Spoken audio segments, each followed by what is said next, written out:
برېښنا شرکت د یوې خبرپاڼې په خپرولو سره ویلي چې د کابل په سروبي ولسوالۍ کې د 22.5 میګاواټه په ظرفیت د نغلو لمریزې برېښنا تولیدي پروژې چارې 99% پر مخ تللي دي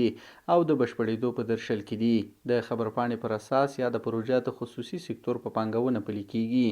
او د صنعتي سوداګرۍ او د استوګنو د برېښنا اړتیاوې به پوره کړي. په خبرپاڼه کې راغلي هیواد کې د دغې لومړنۍ لمریزې برېښنا تولید لویې پروژې ګټې اخیستنې سره سم به د عمومي شبکې له لارې په کلني ډول څه باندې 42 میګاواټه پر ساعت برېښنا پیرودونکو ته وویشل شي چې د برېښنا کمښت تشې ته ځواب ویلی شي. د برېښنا شرکت د مسؤلینو په خبره د دغه شرکت د رهبرۍ په نوښت د برېښنایي انرژۍ او تاسیساتو جوړونې په موخه د پانګوالو هڅونې، ملاتړ او فرصتونو پیژندنې 2 سترو کنفرانسونو پایله کې اوس د هیواد په کچه پر لسګونو پراختیایي پروژو کار روان دی.